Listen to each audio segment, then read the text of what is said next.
Olá! Hoje a nossa conversa é sobre um tema super atual, né? A transformação digital no setor público.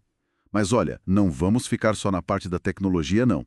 O nosso foco aqui é entender a mudança cultural de comportamento mesmo, que está por trás disso tudo. A gente se baseou nos materiais ótimos sobre cultura digital nas organizações públicas.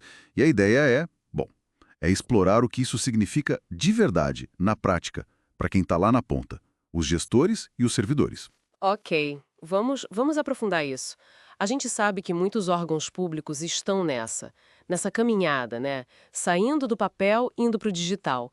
E as fontes que a gente viu mostram que isso não é só instalar um programa novo, certo? É mais profundo. Exatamente, cultura digital no governo. Vai muito além de só informatizar um formulário aqui e ali. É sobre como o digital mexe com os hábitos, sabe? Com os valores, com as práticas do dia a dia do servidor, da instituição como um todo. Envolve colaboração, agilidade, usar dados para tomar decisão.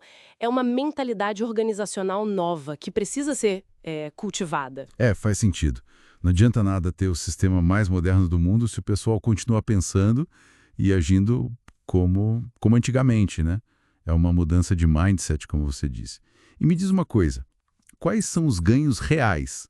O que essa mudança cultural traz de bom para a sociedade e para a administração? Ah, é aqui que a coisa fica interessante mesmo. Os benefícios são bem concretos, sabe? Primeiro, a agilidade.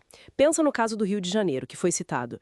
O pagamento de taxas para eventos usando Pix, integrado no sistema de gestão, nossa, caiu de 48 horas para coisa de minutos. Imagina o impacto disso para quem precisa do serviço. Uau, de horas para minutos. Isso sim é um impacto real no cidadão. E para a própria máquina pública em termos de eficiência, de economia. A diferença é brutal. Tem um estudo que mostra o custo médio de um atendimento digital sendo tipo R$ 1,20. Já o presencial, R$ 43,68. Nossa, Multiplica isso por milhares de atendimentos, né? Além disso, com análise de dados, as decisões ficam muito mais embasadas. Dá para prever demanda na saúde, entender melhor a evasão escolar. E, claro, a transparência aumenta muito, o que facilita o controle pela sociedade. esses ganhos são impressionantes. Mas como é que se constrói essa cultura? Isso não deve acontecer assim de um dia para o outro. De jeito nenhum. É um trabalho contínuo e precisa de alguns pilares bem firmes. Olha, começa lá em cima, com a liderança. Os gestores têm que comprar a ideia de verdade, sabe? Planejar estrategicamente e, o mais importante, engajar e inspirar as equipes. Não adianta só mandar fazer, tem que dar o exemplo. Depois, capacitação. Treinamento contínuo é chave. Para os servidores dominarem as ferramentas novas, sim, mas principalmente para entenderem o porquê da mudança. A educação, o aculturamento, é a primeira linha de defesa. E a tecnologia em si, onde ela entra? Ela entra como uma ferramenta estratégica, né?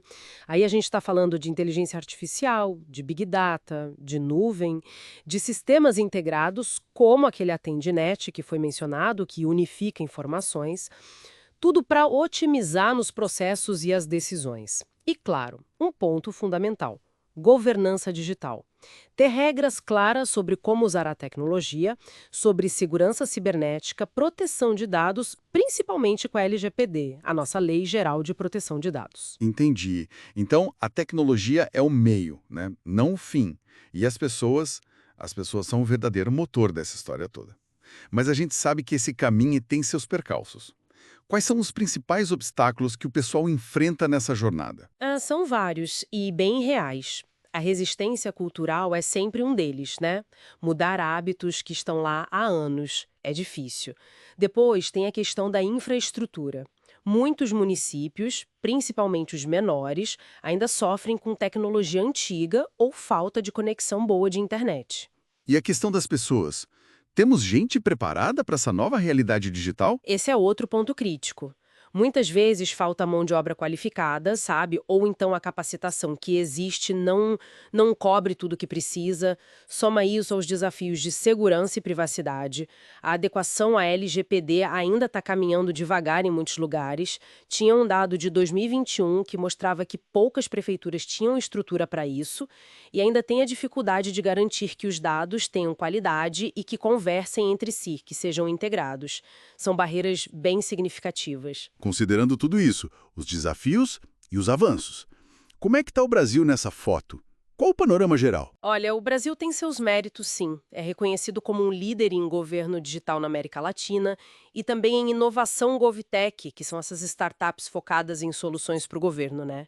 O investimento em tecnologia tem crescido em todas as esferas, federal, estadual, municipal, e a pandemia, bem, ela acabou acelerando muito a oferta de serviços pela internet, por aplicativos, mas as fontes, como a pesquisa TIC Governo Eletrônico, mostram uma coisa clara.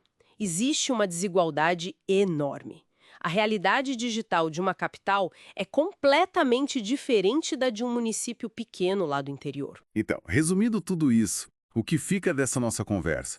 A mensagem principal parece ser que digitalizar o serviço público é muito mais do que instalar sistemas. É um projeto humano, né? Depende de mudar mentalidades, de preparar as pessoas, de ter um compromisso sério coletivo com a inovação, mas sempre com foco em servir melhor o cidadão. A tecnologia ajuda, claro, mas a transformação de verdade acontece nas pessoas, nos processos. Perfeito, é exatamente isso. E talvez a reflexão final que a gente pode deixar é: ao abraçar essa era digital, como a gente garante que ninguém fique para trás?